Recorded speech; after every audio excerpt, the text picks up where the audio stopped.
നമസ്കാരം. മലയാളി വാർത്തയിലേക്ക് സ്വാഗതം. ലോകം മുഴുവൻ ഉറ്റുനോക്കുന്ന ഹോർമുസ് കടലിടുക്കിലെ കലുഷിതമായ സാഹചര്യത്തിലും ഇന്ത്യ തന്റെ തലയെടുപ്പ് തെളിയിക്കുകയാണ്. ഇറാൻ ഉൾപ്പെടെയുള്ള രാജ്യങ്ങളുമായുള്ള ശക്തമായ നയതന്ത്ര ബന്ധത്തിന്റെ ഫലമായി യുദ്ധസമാനമായ അന്തരീക്ഷത്തിലും ഇന്ത്യയുടെ പതാക വഹിച്ച കപ്പലുകൾ സുരക്ഷിതമായി ഹോർമുസ് കടന്നുപോകുന്നത് ആഗോളതലത്തിൽ ഇന്ത്യയുടെ വളരുന്ന സ്വാധീനത്തെയാണ് വിളംബരം ചെയ്യുന്നത്. ഏപ്രിൽ 3 ഗ്രീൻ സാൻവി എന്ന 7ാമത്തെ LPG ടാങ്കർ കൂടി കടലിടുക്ക് കടന്നതോടെ പ്രതിസന്ധി ഘട്ടത്തിലും സ്വന്തം പൗരന്മാരുടെ അടുക്കളയിലെ തീ അണയ്ക്കാതിരിക്കാൻ ഭാരത സർക്കാർ പുലർത്തുന്ന ജാഗ്രത വ്യക്തമാവുകയാണ്. ഇറാൻ ഇസ്രായേൽ സംഘർഷം മൂലം ലോകത്തെ ഏറ്റവും പ്രധാനപ്പെട്ട ഷിപ്പിംഗ് റൂട്ടുകളിൽ ഒന്നായ ഹോർമുസ് കടലിടുക്ക് ഭാഗികമായി തടസ്സപ്പെട്ടിരിക്കുകയാണ്. എന്നിരുന്നാലും ഭാരതത്തോടുള്ള പ്രത്യേക സൗഹൃദം കണക്കിലെടുത്ത് ഇന്ത്യൻ കപ്പലുകൾക്ക് സുരക്ഷിത പാതയൊരുക്കാമെന്ന് ഇറാൻ ഉറപ്പ് നൽകിയിരുന്നു. ഇതിന്റെ ഫലമായി ഇതുവരെ 6 ടാങ്കറുകൾ വിജയകരമായി ലക്ഷ്യസ്ഥാനത്ത് എത്തിക്കഴിഞ്ഞു. വരും ദിവസങ്ങളിലും ഗ്രീൻ ആശ, ജാഗ്, വിക്രം തുടങ്ങിയ വമ്പൻ കപ്പലുകൾ കൂടി 17 ടാങ്കറുകൾ കൂടി ഇന്ത്യയിലേക്ക് പുറപ്പെടാൻ തയ്യാറെടുക്കുന്നതും രാജ്യത്തിന്റെ ഊർജ്ജ സുരക്ഷാ രംഗത്തെ വലിയ വിജയമായി വിലയിരുത്തപ്പെടുന്നു. അതേസമയം ഇന്ന് മറ്റൊരു കാര്യം സംഭവിച്ചിട്ടുണ്ട്. അതായത് ഇറാനിൽ നിന്നുള്ള ക്രൂഡ് ഓയിലുമായി ഇന്ത്യയിലേക്ക് പുറപ്പെട്ട ഇറാനിയൻ എണ്ണക്കപ്പൽ ചൈനയിലേക്ക് വഴി തിരിച്ചുവിടാൻ കാരണം പണമടയ്ക്കുന്നതുമായി ബന്ധപ്പെട്ട നിബന്ധനകളിലെ മാറ്റമെന്ന റിപ്പോർട്ടുകൾ. കഴിഞ്ഞ ദിവസമാണ് ഗുജറാത്ത് തീരം ലക്ഷ്യമാക്കി നീങ്ങിയത് പിങ് ഷുൻ എന്ന കപ്പലാണ് ചൈനയിലേക്ക് വഴിതിരിച്ചുവിട്ടത്. 6 ലക്ഷം ബാരൽ അസംസ്കൃത എണ്ണയുമായി ഗുജറാത്തിലെ വാഡിനാർ തുറമുഖത്തേക്ക് വരികയായിരുന്ന ഈ കപ്പൽ അവസാന നിമിഷം ലഭിച്ച നിർദ്ദേശത്തെ തുടർന്നാണ് ചൈനയിലെ ഡോഗിംഗ് തുറമുഖത്തേക്ക് യാത്ര ദിശ മാറ്റിയത്. പണമടയ്ക്കുന്നതുമായി ബന്ധപ്പെട്ട പ്രശ്നങ്ങളാണ് കപ്പൽ വഴിതിരിച്ചുവിടാൻ കാരണമെന്നാണ് ടൈംസ് ഓഫ് ഇന്ത്യ റിപ്പോർട്ട് ചെയ്തിരിക്കുന്നത്. സാധാരണഗതിയിൽ എണ്ണ ഇടപാടുകൾക്ക് 30 മുതൽ 60 ദിവസം വരെ പണം നൽകാനുള്ള സമയം ലഭിക്കാറുണ്ട്. എന്നാൽ ഇത്തരത്തിൽ ക്രെഡിറ്റ് കാലാവധിക്ക് പകരം മുൻകൂട്ടി പണം നൽകാനോ അല്ലെങ്കിൽ ഉടൻ സെറ്റിൽമെന്റ് നടത്താനോ ആവശ്യപ്പെട്ടതാണ് കപ്പലിന്റെ ദിശ മാറ്റത്തിന് കാരണമായതെന്നാണ് റിപ്പോർട്ടിൽ വ്യക്തമാക്കുന്നത്. ഗുജറാത്തിലെ വാഡിനാറിലേക്കായിരുന്നു ഈ കപ്പൽ ആദ്യം നിശ്ചയിച്ചിരുന്നത്. ഈ ചരക്ക് ഇന്ത്യയിൽ എത്തിയിരുന്നുവെങ്കിൽ കഴിഞ്ഞ 7 വർഷത്തിനിടയിൽ ഇന്ത്യ വാങ്ങുന്ന ആദ്യത്തെ ഇറാനിയൻ ക്രൂഡ് ഓയിൽ ആകുമായിരുന്നു ഇത്.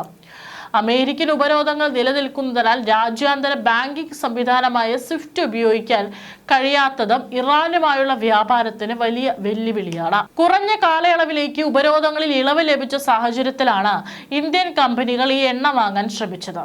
എന്നാൽ വിൽപ്പനക്കാർ മുൻകൂർ പണം ആവശ്യപ്പെട്ടതോടെ ചരക്ക് വഴിതിരിച്ചു വിടുകയായിരുന്നുവെന്നാണ് റിപ്പോർട്ടിൽ പറയുന്നത്. ഇറാൻ നിലവിൽ ആഗോള ബാങ്കിംഗ് സംവിധാനമായ സ്വിഫ്റ്റിന് പുറത്താണ്. ഇത് ഇറാനുമായി പണമിടപാടുകൾ നടത്തുന്നത് വലിയ വെല്ലുവിളിയാണ്. മുൻപ് തുർക്കിയിലെ ഒരു ബാങ്ക് വഴി യൂറോപ്പിൽ പണമടയ്ക്കാൻ കഴിഞ്ഞിരുന്നുവെങ്കിൽ ഇപ്പോൾ ആ സൗകര്യമില്ല. അമേരിക്ക ഏർപ്പെടുത്തിയ ഉപരോധങ്ങൾ നേരിടുന്ന കപ്പലാണ് പിങ് ഷുൻ. കടലിലുള്ള ഇറാനിയൻ എണ്ണ വാങ്ങുന്നതിന് അമേരിക്ക കഴിഞ്ഞ മാസം 30 ദിവസത്തെ ഇളവ് നൽകിയിരുന്നു. ഈ കാലാവധി ഏപ്രിൽ 19 അവസാനിക്കും. 2018 ഇന്ത്യയുടെ ആകെ എണ്ണ ഇറക്കുമതിയുടെ 11.5% ഇറാനിൽ നിന്നായിരുന്നു. എന്നാൽ 2019 മെയ് മാസത്തിന് ശേഷം ഇന്ത്യ ഇറാനിൽ നിന്ന് എണ്ണ വാങ്ങിയിട്ടില്ല. യുദ്ധ പശ്ചാത്തലത്തിൽ ഇന്ത്യയുടെ റഷ്യൻ എണ്ണ ഇറക്കുമതി കഴിഞ്ഞ മാസം കുതിച്ചത് 90%. യുദ്ധം നിർത്താനായി മധ്യസ്ഥത വഹിക്കാൻ തുനിഞ്ഞിറങ്ങിയ പാകിസ്ഥാൻ ഇതിനിടെ കടുത്ത കുരുക്കിലും പെട്ടു. പാകിസ്ഥാന്റെ സാമ്പത്തിക മേഖലയെ ഇറാൻ US സംഘർഷം താറുമാറാക്കി. ഇതിനിടെ തദ്ദേശീയമായി നിർമ്മിച്ച 3 കപ്പലുകൾ നാവികസേനയ്ക്ക് കൈമാറി. ഇന്ത്യയുടെ GRC കപ്പൽശാല ശ്രദ്ധേയ നേട്ടം കൈവരിച്ചു. അത്യാധുനിക പടക്കോപ്പുകളും സാങ്കേതിക വിദ്യകളും ഉൾപ്പെടെ ഒട്ടേറെ സവിശേഷതകളുള്ള യുദ്ധക്കപ്പലുകളാണിവ.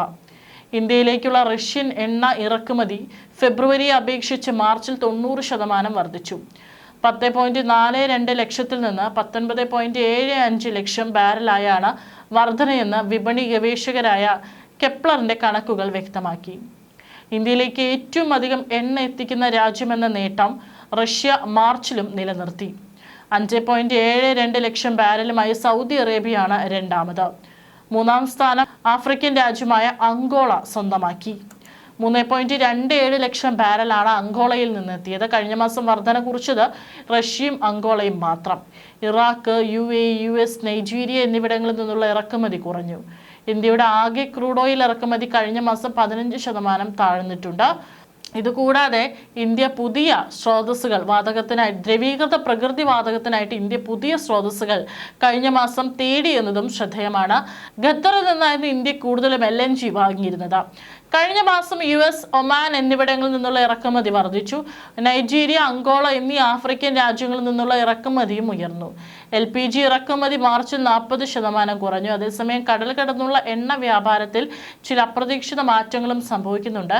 ഏകദേശം 7 വർഷത്തെ ഇടവേളയ്ക്ക് ശേഷം ഇറാനിൽ നിന്ന് ഇന്ത്യയിലേക്ക് വരികയെന്ന പിങ്ഷുൻ എന്ന എണ്ണക്കപ്പലാണ് അതിന്റെ പാത മാറ്റിയത്. ചർച്ചകൾക്കും വഴിവെച്ചിരിക്കുന്നത്.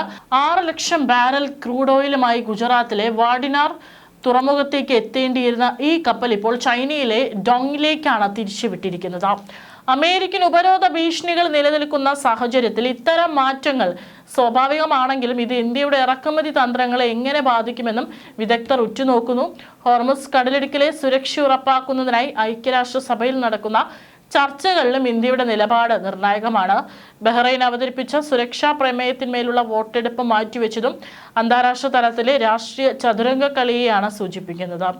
ചൈനയും റഷ്യയും ഉയർത്തിയ എതിർപ്പിനെ തുടർന്ന് പ്രമേയത്തിൽ വലിയ മാറ്റങ്ങൾ വരുത്തേണ്ടി വന്നു. ഇത്തരം സങ്കീർണമായ സാഹചര്യങ്ങളിലും നിഷ്പക്ഷവും എന്നാൽ ദൃഢവുമായ നിലപാടെടുക്കാൻ ഇന്ത്യക്ക് സാധിക്കുന്നതും വൻ ശക്തികൾക്കിടയിൽ ഭാരതത്തിനുള്ള മാന്യത വർദ്ധിപ്പിക്കുന്നു.